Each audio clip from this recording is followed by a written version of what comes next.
Y hay un pasaje ahí, mire, y usted lo va a ver al tiro, Primera de Samuel, capítulo 17. Vamos a ver ahí la palabra del Señor, ¿sí?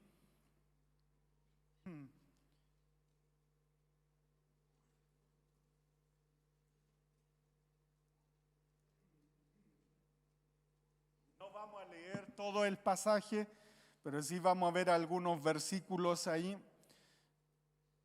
Usted va a llegar ahí y lo va a ver inmediatamente. ¿Lo tiene ahí?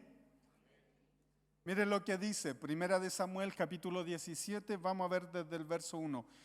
Los filisteos, dice, se juntaron sus ejércitos para la guerra y se congregaron, dice, en Soco, que es de Judá.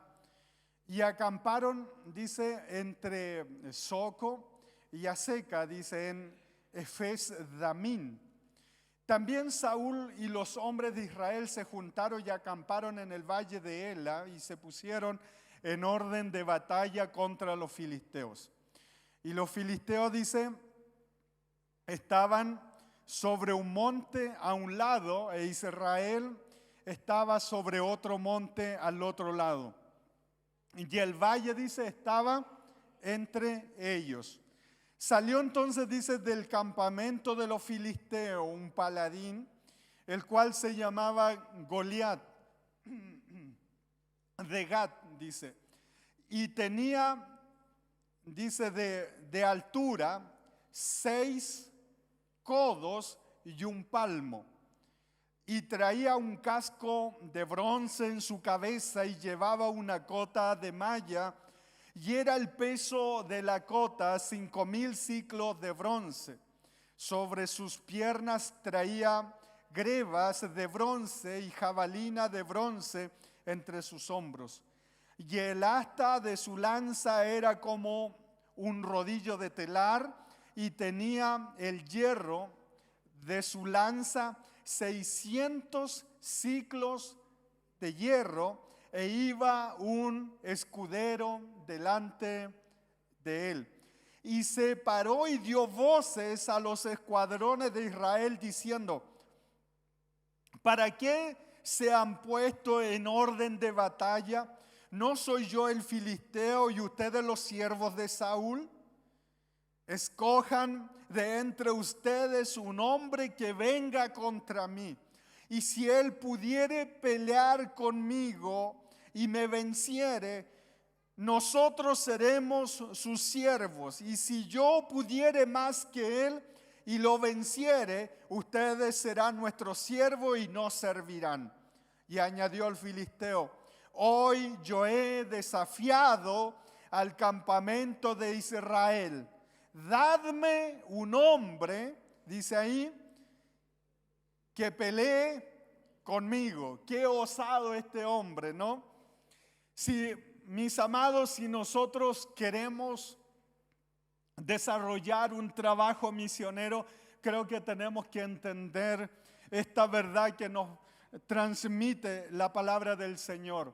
Nosotros siempre hemos escuchado, ¿verdad?, que con la actitud con que enfrentamos las situaciones que se nos vienen, eso hace la diferencia. Lo hemos escuchado de una u otra manera.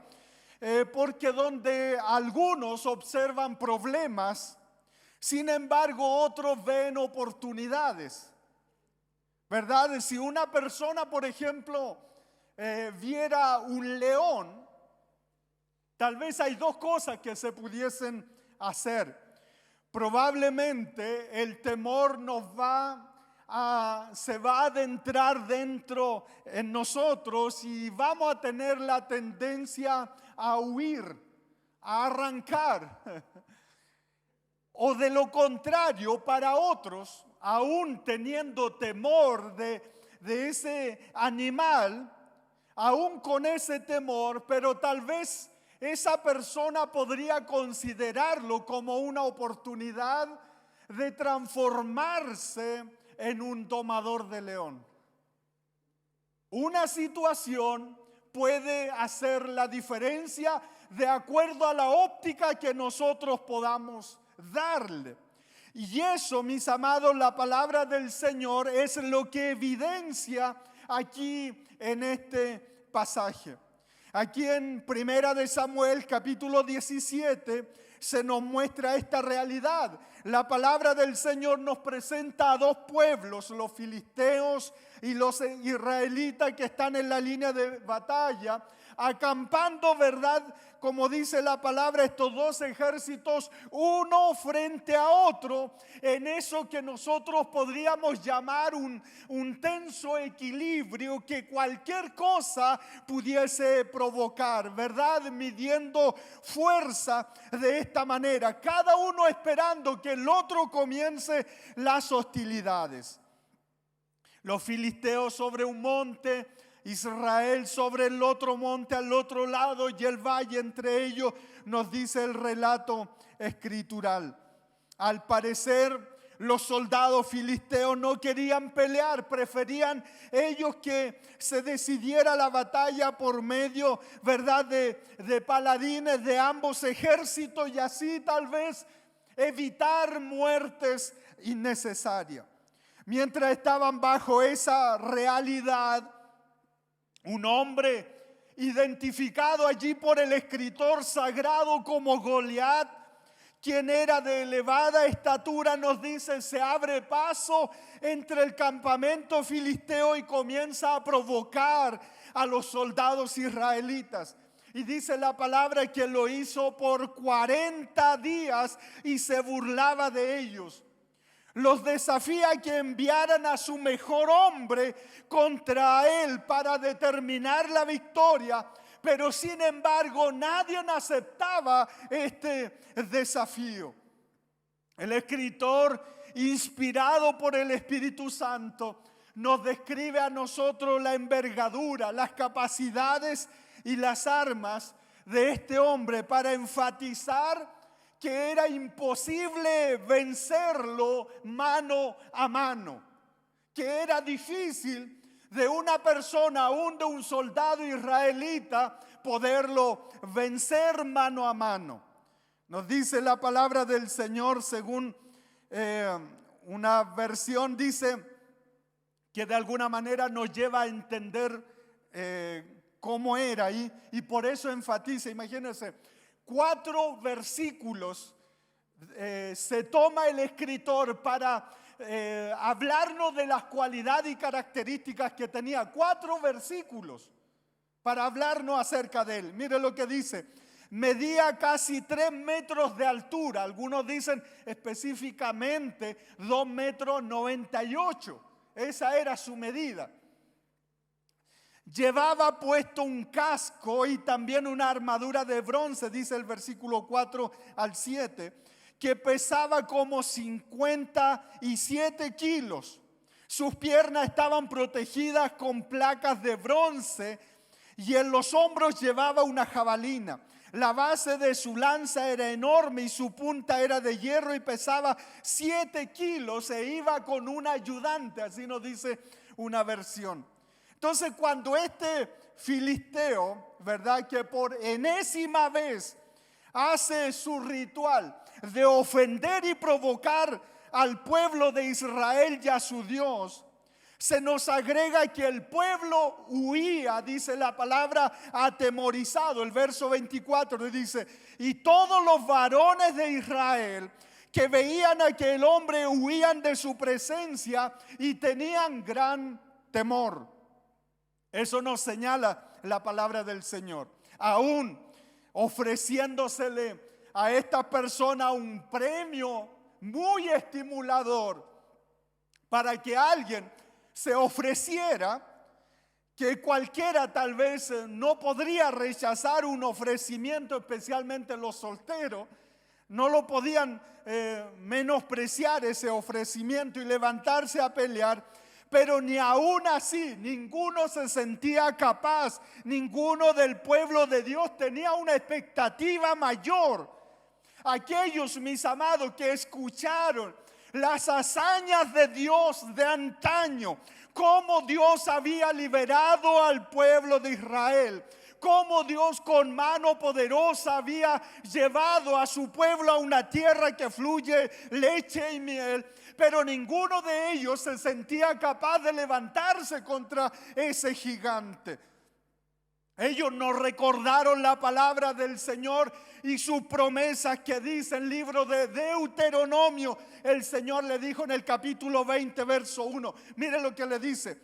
Cuando salgas a la batalla contra tus enemigos y veas sus caballos y sus carros y pueblo más numeroso que tú, no tengas temor de ello, porque el Señor tu Dios que te sacó de la tierra de Egipto está contigo.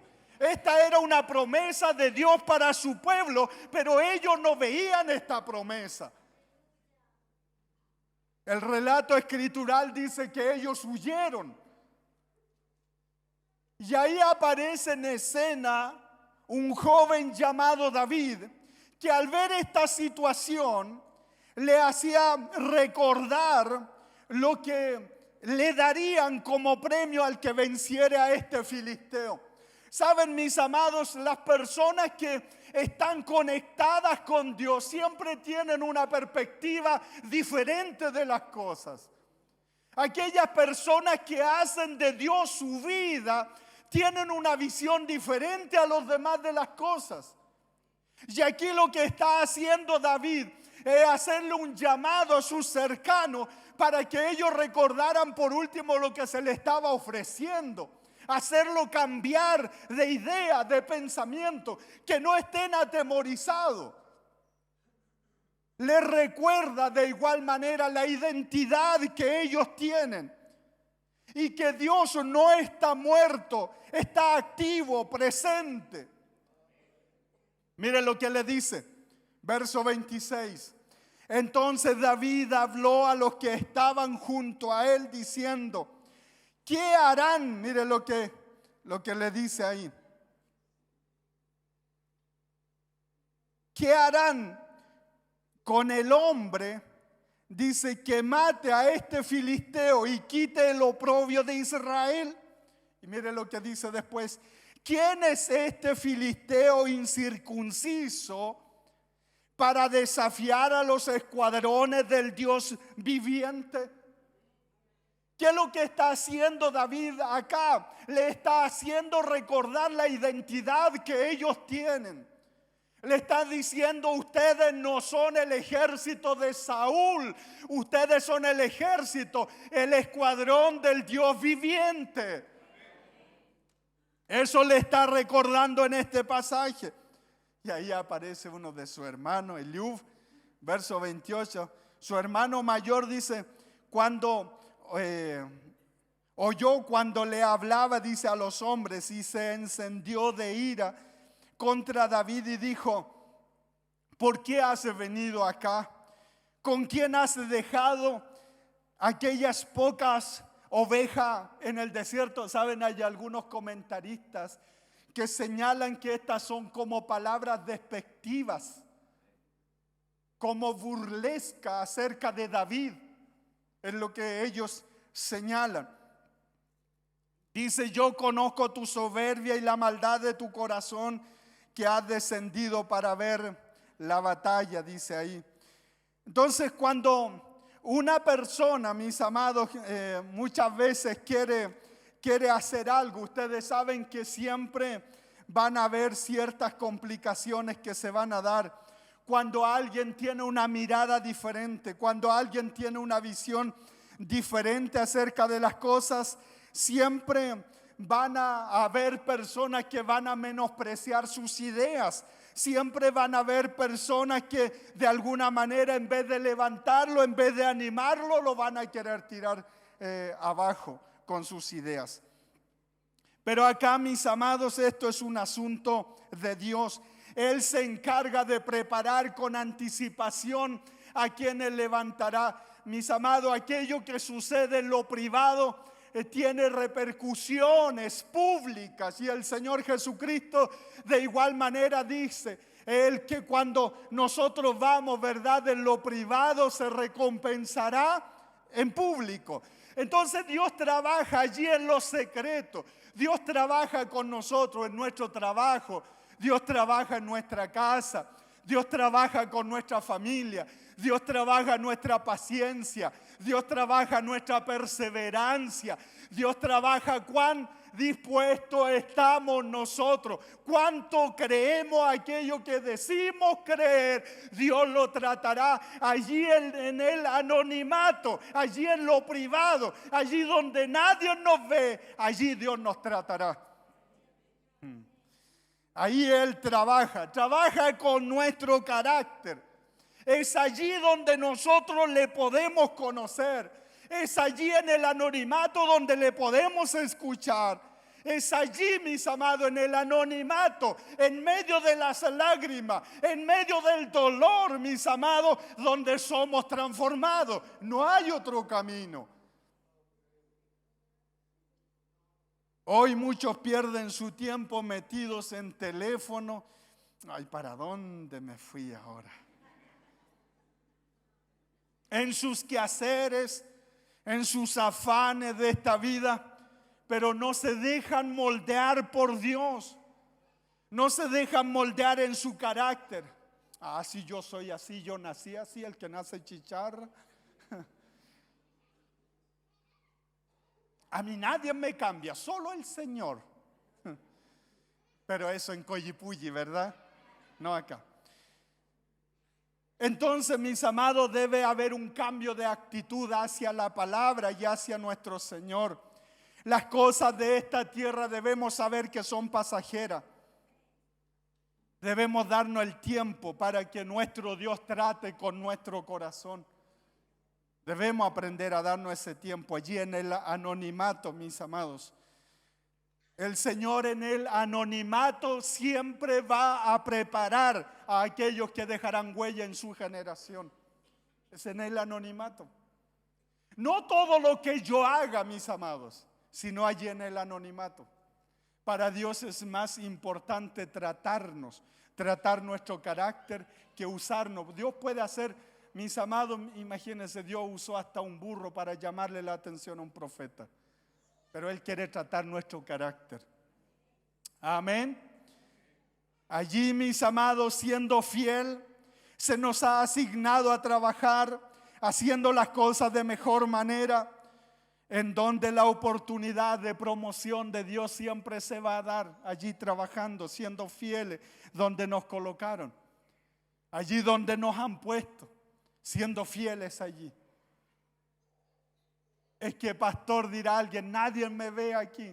No importa, pero el Señor ve y eso es más importante.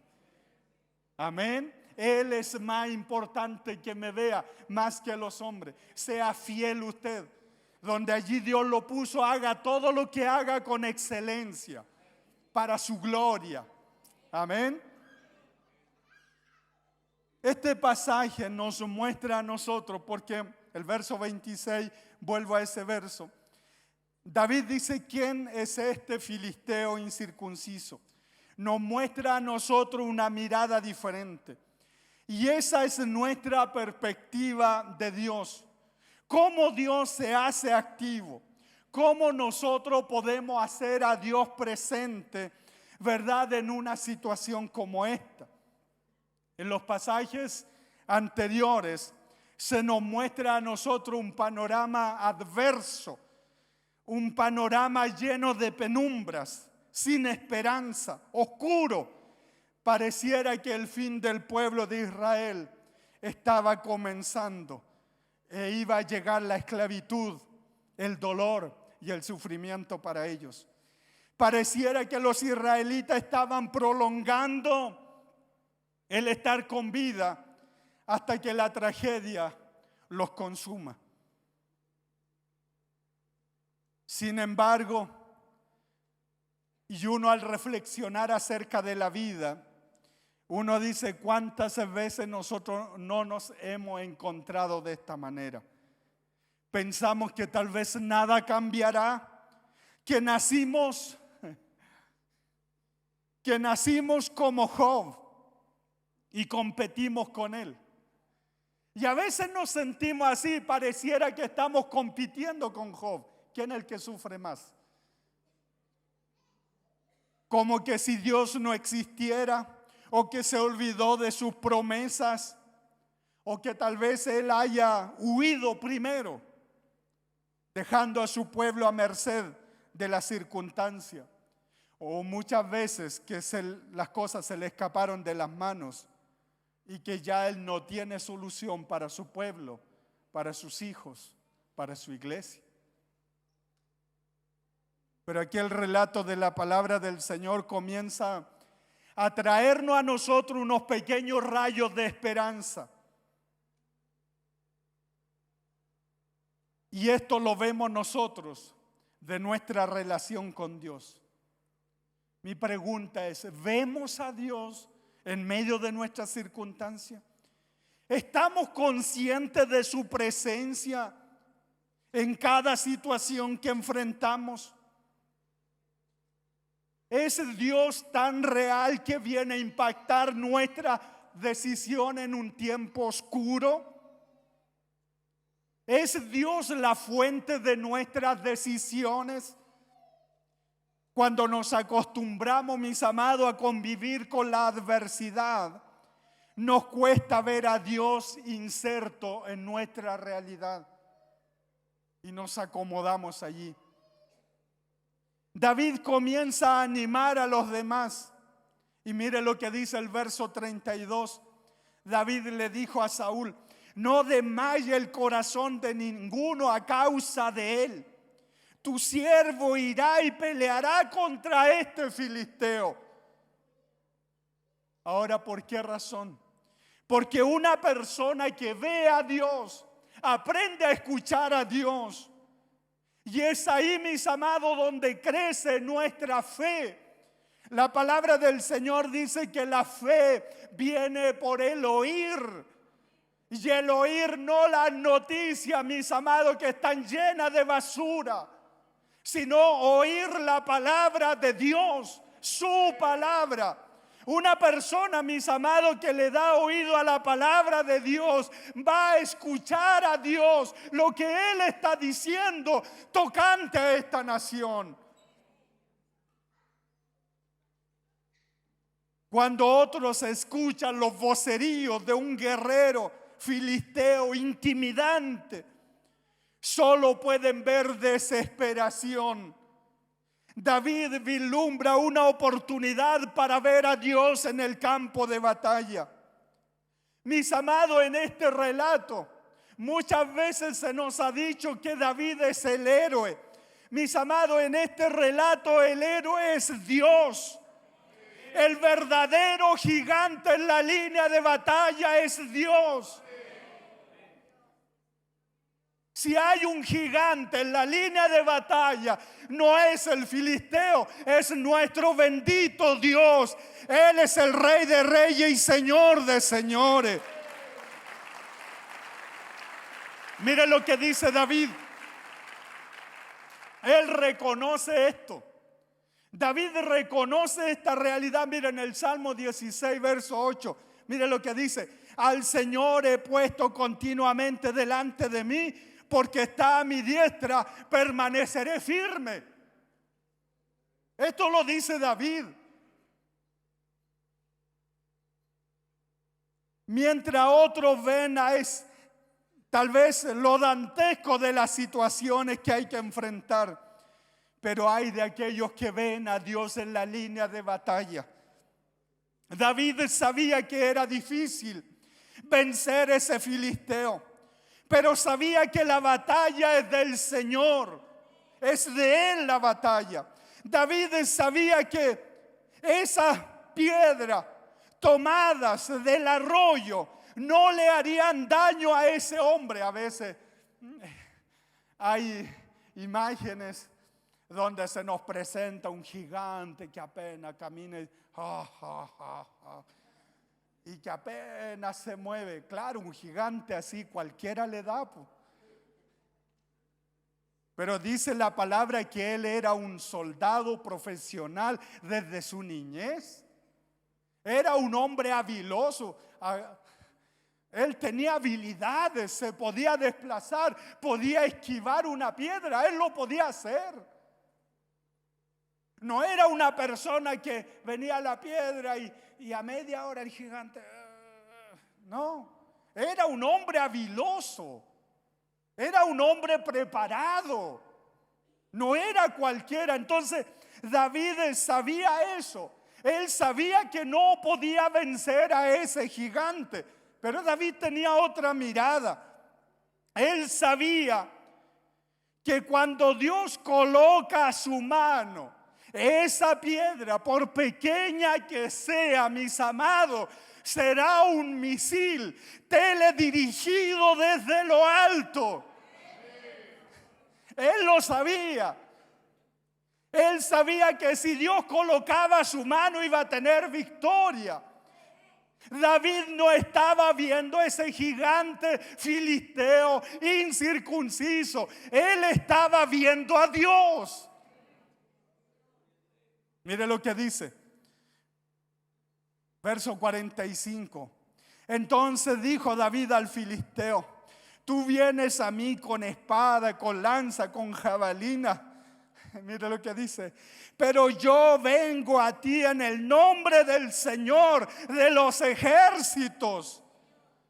Y mire lo que le dice: el Dios de los escuadrones de Israel, a quien tú has desafiado. El Señor te entregará hoy en mis manos y yo te derribaré y te cortaré la cabeza, le dice. Esto me hace recordar Génesis capítulo 3, verso 15.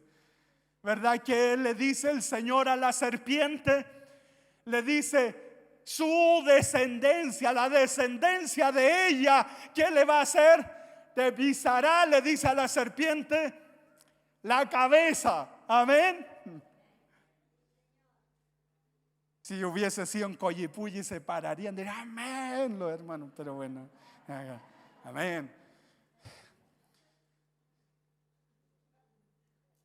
Dice, y daré hoy los cadáveres del ejército de los filisteos a las aves del cielo y a las fieras de la tierra, dice, para que toda la tierra sepa que hay Dios en Israel. Mi pregunta es, ¿David está diciendo que él lo iba a vencer? Él está diciendo que es Dios. Dice, para que sepa toda esta asamblea que el Señor no libra ni con espada ni con lanza, porque la batalla es del Señor y Él los entregará en nuestras manos. Él dice, no es con ejército, no es con fuerza, no es con espada, nos dice el día de hoy, sino con su Santo Espíritu. Es así donde vence la iglesia, mis amados. David, aquí en este pasaje, no está siendo un fanfarrón, presumiendo de que él hará algo contra ese filisteo. David lo que está viendo aquí es a Dios, mis amados. Es Dios puesto en la línea de batalla por su pueblo. Él está viendo a Dios, al Dios vivo, ese Dios activo, ese Dios presente, no ese que huye como cobarde, no, el que está presente en la buena y en la mala de su pueblo, siempre está presente, y David lo está viendo en este pasaje. Aún Jeremías, viendo la desolación en el pueblo de Israel y que estaba siendo destruido y estaban siendo llevados a la cautividad, aún él seguía creyendo que Dios iba a levantar este pueblo. Y mire lo que él dice: mas Jehová está conmigo como poderoso gigante. Aún, mis amados, en medio de la tragedia, él estaba viendo a Dios. ¿Vemos a Dios nosotros en nuestras realidades? ¿Lo vemos a Él en medio de las circunstancias de nuestras vidas? Nuestro Dios nunca dejará a quienes confían en Él. Nunca lo hará. Mire, dice Joel capítulo 2 verso 27. Y conoceréis que en medio de Israel estoy yo, y que yo soy Jehová vuestro Dios y no hay otro. Dice, y mi pueblo nunca jamás será avergonzado. Nunca jamás será avergonzado.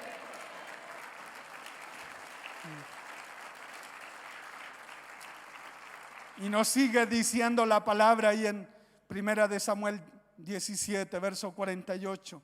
Y aconteció que cuando el gigante se levantó y se echó a andar para ir contra de David, David se dio prisa y corrió a la línea de batalla contra el filisteo, y metiendo David su mano en la bolsa, tomó de allí una piedra y la tiró con la honda e hirió al filisteo en la frente, y la piedra quedó clavada en la frente y cayó sobre su rostro en tierra. David no podía hacer eso. David no tenía la fuerza para golpear de esa manera a un soldado desde su niñez. Eso es evidencia de que el Dios Todopoderoso, mis amados, está en la línea de batalla. Eso es evidencia.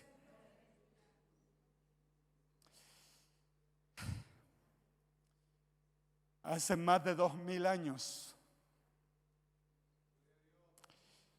nuestro gran gigante se levantó y se puso en la línea de batalla por la humanidad, para liberarnos de la esclavitud de la muerte y el yugo del pecado. Por eso dice la palabra: si el Hijo del Hombre os libertare, seréis verdaderamente libres. Él se levantó, mis amados, aquel día y dio su vida por nosotros, quienes estábamos lejos de Dios. Él se levantó a dar su vida en la cruz del Calvario para que nosotros pudiésemos ser cercanos a nuestro Dios. Él es nuestro gran paladín que nos acerca a Dios. Hoy este gigante no ha muerto. Él resucitó al tercer día, mis amados. Y este gigante sigue activo. La palabra del Señor dice que su gloria llena toda la tierra. Este gigante, mis amados, que hoy cuando uno ve, ¿verdad?, dentro de la realidad que estamos insertos como sociedad, hay muchas cosas que nos han amenazado tal vez. A lo mejor vemos frialdad, vemos indiferencia. A lo mejor vemos circunstancias que se nos vienen encima. Y a veces decimos nosotros: no creo que pueda. O a veces como iglesia nos asustamos, ¿verdad? Porque pueden venir leyes que atenten contra la realidad de la iglesia. Y hay algunos que han querido tomar la armadura de Saúl, pensando que con la política van a cambiar las cosas. No, mis amados, este gigante dijo una palabra que es para nosotros vigente hasta el día de hoy. Él dijo: yo edificaré mi iglesia y las puertas del Hades no prevalecerán contra ella. Él es el que edifica su iglesia. Nuestro gigante en batalla.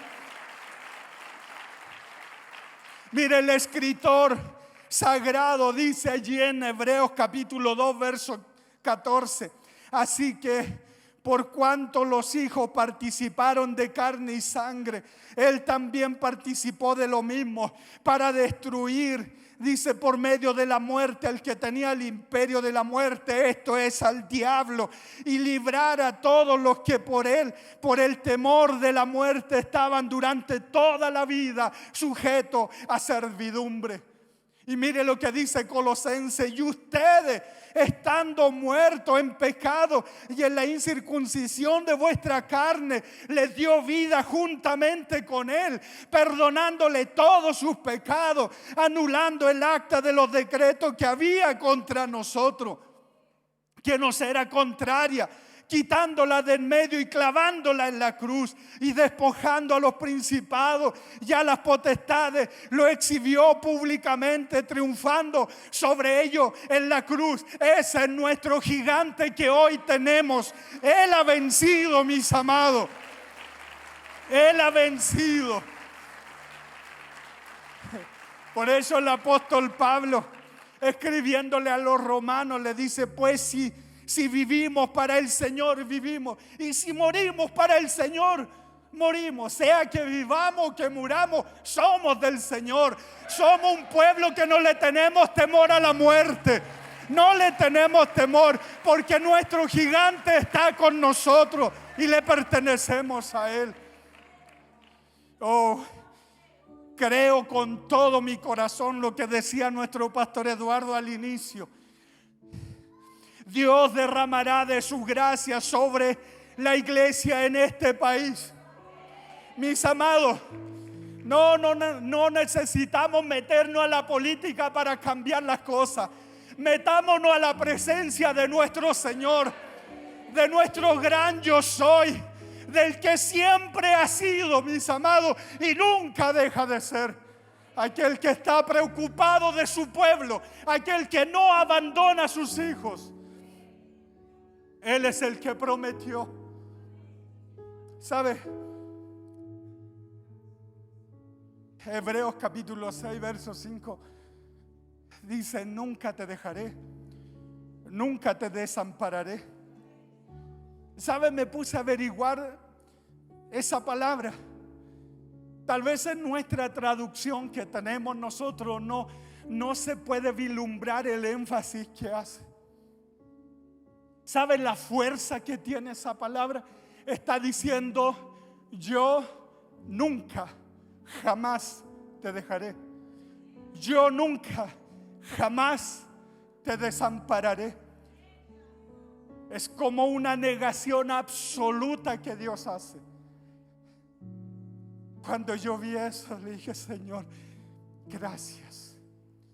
Aunque muchas veces veamos que las cosas pareciera que el agua no está llegando al cuello y decimos: si no pasa algo, si no sucede nada, así me voy a quedar. Pero déjenme decirle que el verdadero gigante aún está en la línea de batalla, peleando por su pueblo.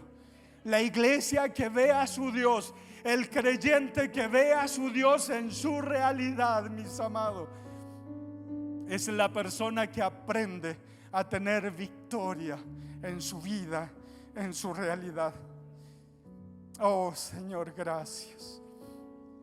Tal vez nosotros observamos lo incierto de la vida, lo incierto que pueda venir tal vez el futuro. A veces tal vez decimos: ¿qué pasará?